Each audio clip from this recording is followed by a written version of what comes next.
तो अब हुआ ये है कि ऐन उस वक्त जब कि बातें की जा रही हैं कि जनाब इमरान खान ख़त्म शुद, इमरान खान ख़त्म, पाकिस्तान तहरीक इंसाफ का कोई वजूद नहीं, क्रॉस लगा दिया गया है। अब उनके लिए एक और लाइफ लाइन और एक उनको एज हासिल हुआ है और उनको नॉमिनेट कर दिया गया है नोबेल पीस के लिए, नोबेल पीस प्राइज़ के लिए। किस तरीके से अनाउंसमेंट हुई ज़रा सुनिए आप भी।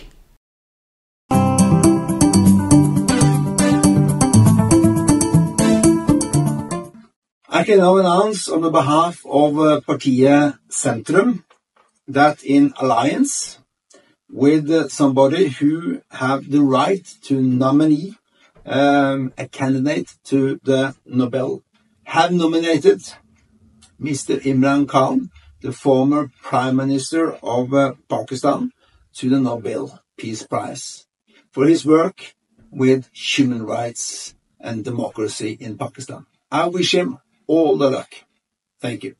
इमरान खान साहब को नोबेल पीस प्राइज के लिए नॉमिनेट किया गया है। नॉर्वे में इस बात का ऐलान किया गया और उनकी खूबियां क्यों किया गया, उन्होंने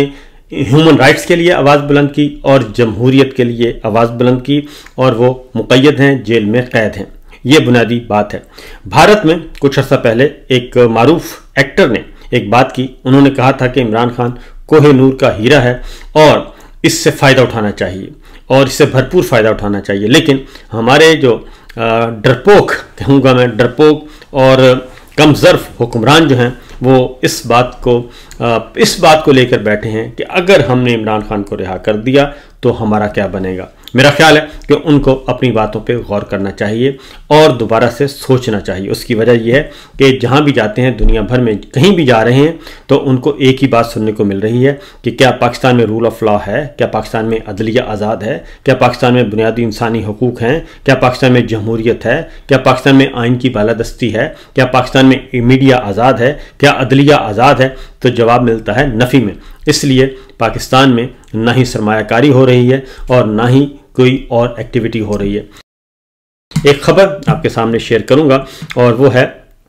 ख़ास तौर पे जी के वीज़े नहीं मिल रहे। खलीजी ममालिक से पाकिस्तानियों को वर्क वीज़ा ना मिलने की वजह से तरसीलात ज़र में कमी का अंदेशा है। ये खबर जो है कराची से FPCCI ने ये मुतालबा किया है हुकूमत से। उन्होंने कहा है कि खलीजी ममालिक के सामने ये सवाल उठाया जाए कि पाकिस्तानियों को वर्क वीज़ा नहीं मिल रहा और अगर ये सिलसिला जारी रहा तो फिर आने वाले सालों में, आने वाले महीनों में हमारी तरसीलात ज़र में मज़ीद कमी आ जाएगी। और यह वहाँ बताया गया हैरानकुन तौर पर कि खलीजी ममालिक में 50% वीज़ा दरख्वास्तें मुस्तरद की जा रही हैं। और मैं आपको एक ख़बर देता हूँ कि जब आप पाकिस्तान के अंदर अपने मुल्क में ही ऐसा माहौल पैदा कर देंगे और उसके बाद फिर आपको बाहर से भी जो है वो जवाब मिलता है। और कुछ अरसा पहले की ये ख़बर आपको दे रहा हूँ कि लोगों ने जब बाहर जाना शुरू किया और वर्क वीज़ा, बिज़नेस वीज़ा के लिए, तो बाकायदा तौर पे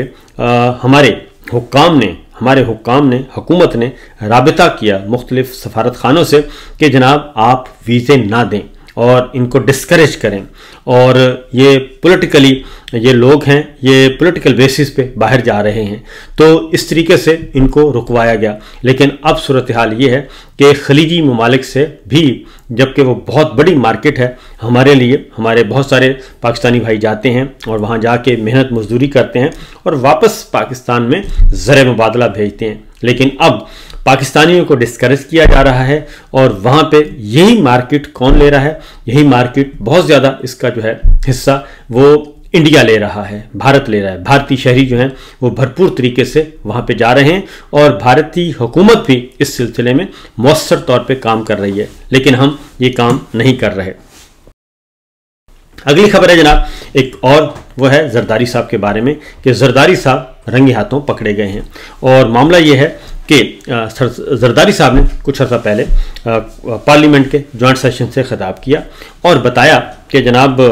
ये जो नहरों का मामला है, जो सिंध में बहुत ज़्यादा इस इशू पे हो रही है, रद्दअमल पाया जा रहा है कि नई नहरें निकाली जा रही हैं दरिया सिंध से, तो इसको जो है वो रिव्यू किया जाए और ये प्रोजेक्ट ना शुरू किया जाए। लेकिन अब सवाल अब जो है वो रिकॉर्ड आ गया है सामने, और उस रिकॉर्ड के मुताबिक सदर ममलिकत जरदारी साहब ने खुद इन नहरों की मंजूरी दी। 8 जुलाई 2024 को सदर ममलिकत ने, जरदारी साहब ने, वहाँ पे इजलास हुआ ईवान सदर में, ग्रीन पाकिस्तान इनिशिएटिव इजलास, जिसमें यकीनन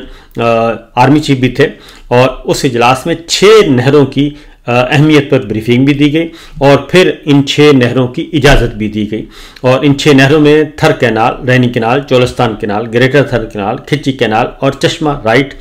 बैंक कैनाल भी शामिल थे। और जब ये पब्लिक को पता चला और पब्लिक में इस पे ज़रा रद्द अमल पाया गया और इस पे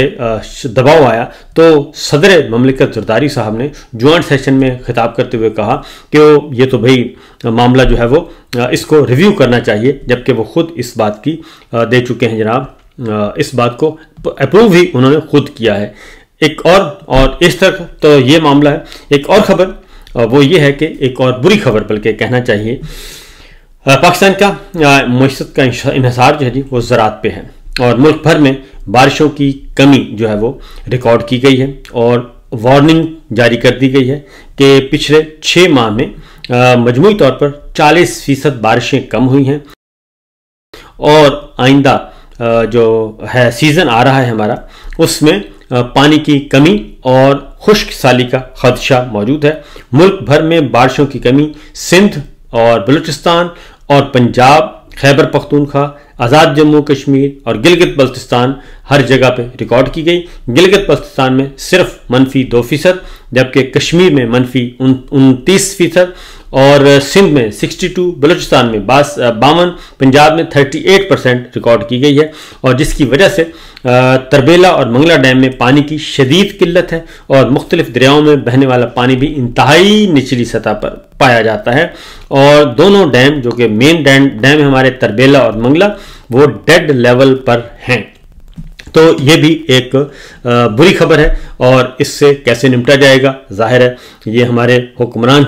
बता सकते हैं कि वो अब आने वाले दिनों में इससे कैसे निपटते हैं, क्योंकि एक तरफ आपने किसानों को डिस्करेज किया और उनसे फसलें ना खरीद कर और उनसे धोखाधड़ी करके और उनसे वादा तोड़कर कि उन्होंने गंदम की फसल बोई, आपने वो नहीं खरीदी, गन्ने की फसल वो शुगर माफिया ले गया और किसी किस्म का कोई पुरसाने हाल नहीं, और इसी तरीके से चावल की फसल, और अब जो होगा वो इसका अंदाज़ा शायद हमें अंदाज़ा नहीं है कि ये कितना संगीन मामला है। खुश्क साली ये एक अच्छा खासा, इसे अजाब कहते हैं, अजाब इलाही होता है, अल्लाह ताला का जहाँ अजाब आना होता है वहाँ पे खुश्क साली आती है, तो अल्लाह ताला इससे हमें महफूज रखे। अगली खबर है जनाब, ज़रा हम चलते हैं बाहर। तो एक तरफ तो इमरान खान साहब को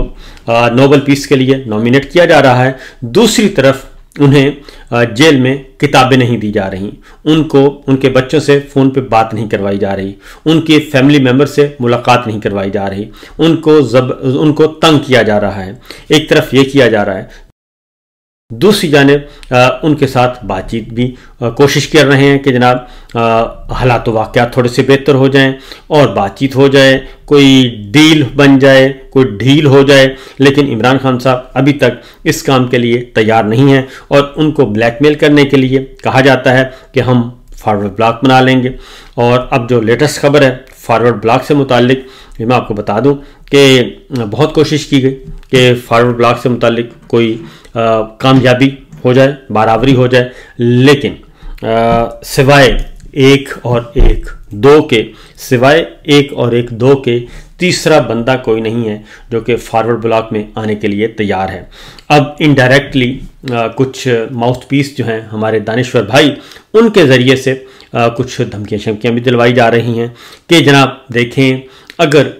ये मामला जो है इमरान खान साहब ने अपनी सख्त गिरियत जो है वो ना हटी, सख्त मौक़िफ़ से पीछे ना हटे, या उनके लाइक माइंडेड जो लीडरशिप है जो सख्त मौक़िफ़ इख्तियार करती है, अगर उनकी बातों पे अमल किया गया तो फिर खैबर पख्तूनख्वा में गवर्नर राज लग सकता है, हुकूमत ख़त्म हो सकती है और फिर फॉरवर्ड ब्लॉक बन सकते हैं। लेकिन अब मामला ये है कि फॉरवर्ड ब्लॉक में मुकम्मल तौर पे नाकामी हो चुकी है, और उस उस मुकम्मल तौर पे नाकामी के बाद, बजाय इसके, क्योंकि ये खबर दी गई थी कि ईद के बाद एक फॉरवर्ड ब्लॉक बन रहा है, और वो फॉरवर्ड ब्लॉक, ये खबर उसी ने दी जो कि उस फॉरवर्ड ब्लॉक के लिए कोशिश कर रहे थे। और कुछ MPAs और MNAs ने अपनी पार्टी लीडरशिप को भी इन्फॉर्म कर दिया कि जनाब फलां साहब ने मेरे साथ रब्ता किया और उन्होंने कहा कि हम फॉरवर्ड ब्लॉक बनाना चाहते हैं, तो हमें ज्वाइन करें, और हमें इंसेंटिव भी दी गए, पुरकशिश मराआत का भी कहा गया कि बहुत कुछ होगा, और ये भी कहा गया कि इमरान खान जो हैं वो उसको आप भूल जाएं, पाकिस्तान तहरीक इंसाफ को भूल जाएं, और आइंदा इलेक्शन में भी जो हम चाहेंगे वही होगा।